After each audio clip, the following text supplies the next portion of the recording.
lumalaki na rin po yung ating mga pansusunod. Ito makukuha na ito sa pitasin pag ating pong pinaharvest na ito. Ayan, ito pong ating mga reject, itong mga dilaw na ito. May kusa na rin po siyang malalaglag basta't nag-uulan na madalas. Ayan. Magandahan niyan ay nalibre na tayo ng upang pitas. Hindi natin iuupa na yung ating pong mga reject dahil malalaglag na po ito sa sobrang kahinugan.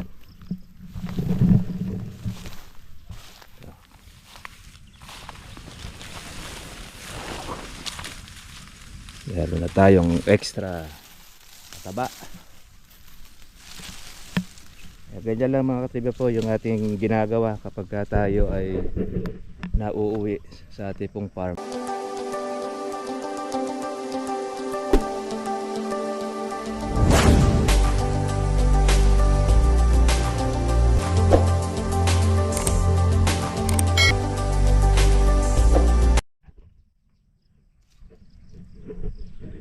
Nakatapos na tayo mga katribe po ng ating isang sangka ng ating pong paglilinis ng ating kalamansi. Di na po natin grass cutter mga katribe dahil nasa kabilang farm po yung ating grass cutter. Kaya naman po natin ang ating tinatawag na ang tabas. Ayan. Kinuha lang natin po yung mga agingay. Kaya maganda na po muli po yung ating kalamansi. Malinis na. Ayan. Lalo nung nakita na mga katribe po yung bunga ng ating kalamansi. Yung ating pong hinog ay nalalaglag na siya. Parang pinakapataba na po ng ating puno. Ito yung ating pang December. Lumalaki na rin po yung ating mga pansusunod. Ito makukuha na ito sa pitasin pag ating pong pinaharvest na ito. Ayan, ito pong ating mga reject, itong mga dilaw na ito. May kusa na rin po siyang malalaglag basta't nag-uulan na madalas. Ayan. Magandahan niyan ay nalibre na tayo ng upang pitas. Hindi natin iuupa na yung ating pong mga reject dahil malalaglag na po ito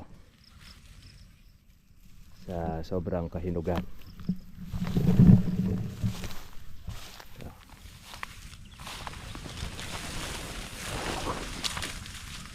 Meron na tayong extra taba. Ganyan lang mga katribe po yung ating ginagawa kapag tayo ay nauuwi sa ating pong farm. Sinasamantala na po natin ng paglilinis, tatabas, pagtatanggal po ng sangang tuyo. Kaya ito na po halos po yung ating pinaka exercise mga katribya. Lalaki ng mga reject ko.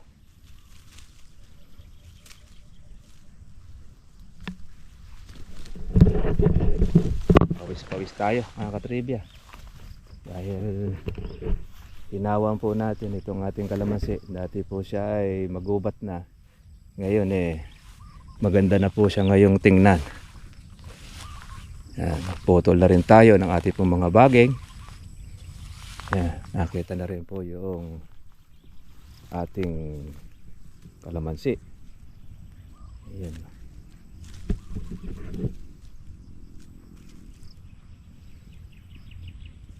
Bago na naman tayong kaibigan.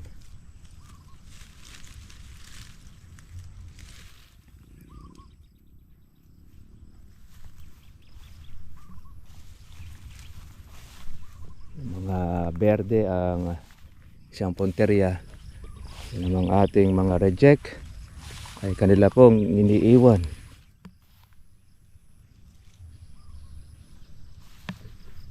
Ayan, no? Marami rin po pala tayo pang December. Ayan, December ito. Tayong siyempre ang ating pitasin.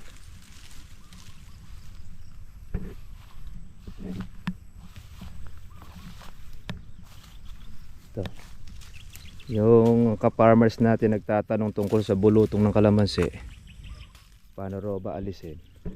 Kaya alam nyo mga katribya, bunga po yon noong inyong variety. Tapos dahil po sa pag-uulan, lumalabas po yon yung mga bulutong sa kalamansi. Yan po kasi talaga ang natural, yung simula, yung variety nya ay nagkakabulutong. Lalo na po yan po ay sinasabugan po ninyo ng tayo ng manok. Pagka po kasi marami pong tayo po ng manok mga katribya, ayun, naglalabasan po yung mga bulutong. Iba nga po dyan parang yung balakubak. Daming hinog nito. Sigurado pagkapitas ng ating bunga, maglalabas ulit ito ng panibagong bulaklak pagka ating nasabugan na ng ating abono.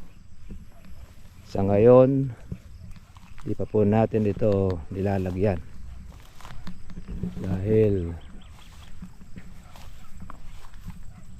hindi pa natin napipitas ang marami. Meron tayong kalamunding o kalamanda rin.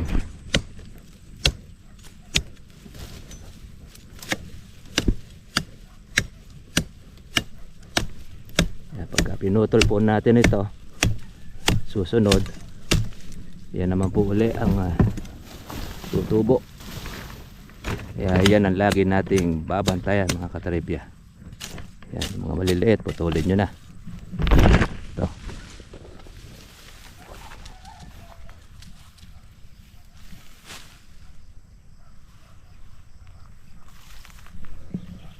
Putput ang bunga dito.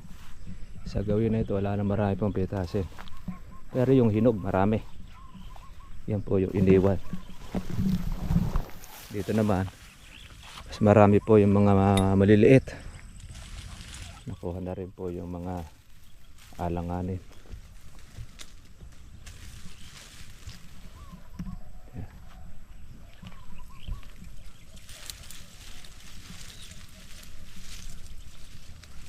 Tanggal tayo ng ating sangang tuyo. Dumidilim-dilim na.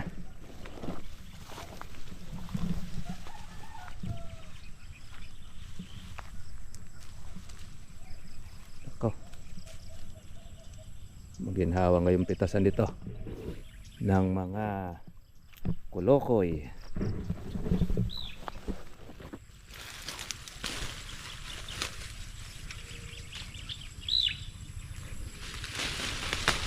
Ito, matinding kumapit.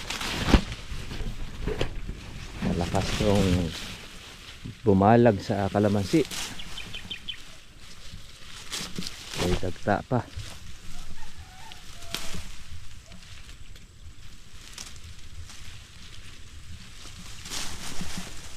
Yan.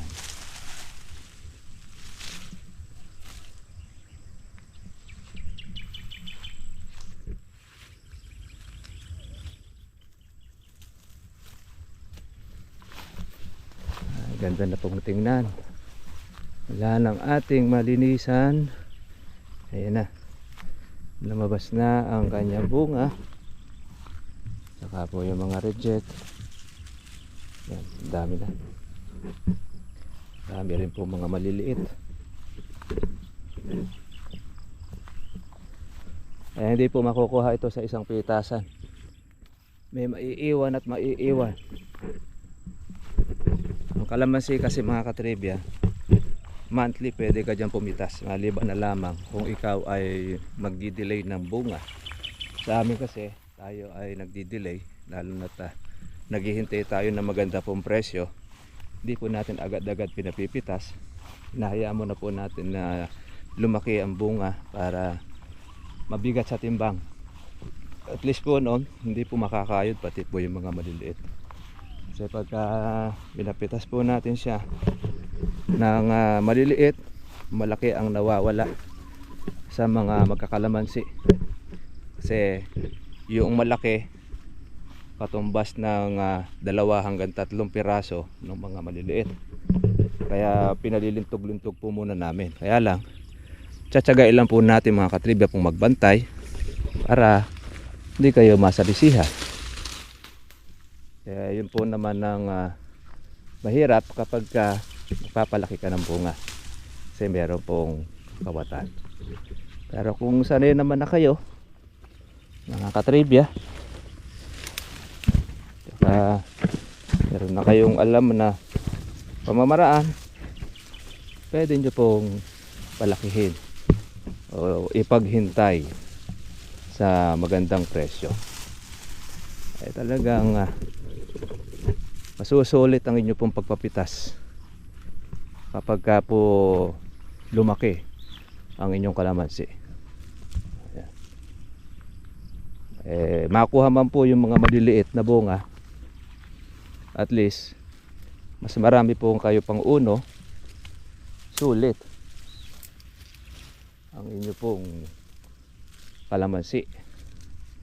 Kaya makakakuha ka ng pang-alaga at at the same time makakuha ka ng inyong panggastos. Ayan. Kaya ganyan po ang ating pamamaraan na ginagawa sa ating pong kalamansi, na hindi po natin siya kinakayod o yung inaagad. Talagang pinahuhusto natin po yung laki niya, lalo na pagka pumura ang kalamansi. Ganyan po ang ating ginagawa. Ayan. Kaya lang talagang medyo dadalang siya pagka meron kang mga kaibigan.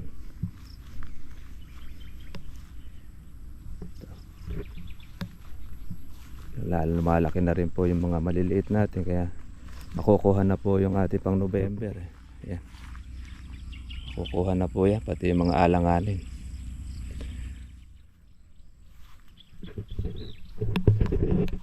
Pagkatapos natin na malinisan tong kabila, yung isa naman po ang ating lilinisan. Kaya yan po yung ating iniikutan mga katribya. Isa nating farm ay yung pamangkin ko naman ang humahawak. Siya na yung naman ang nag-aalaga.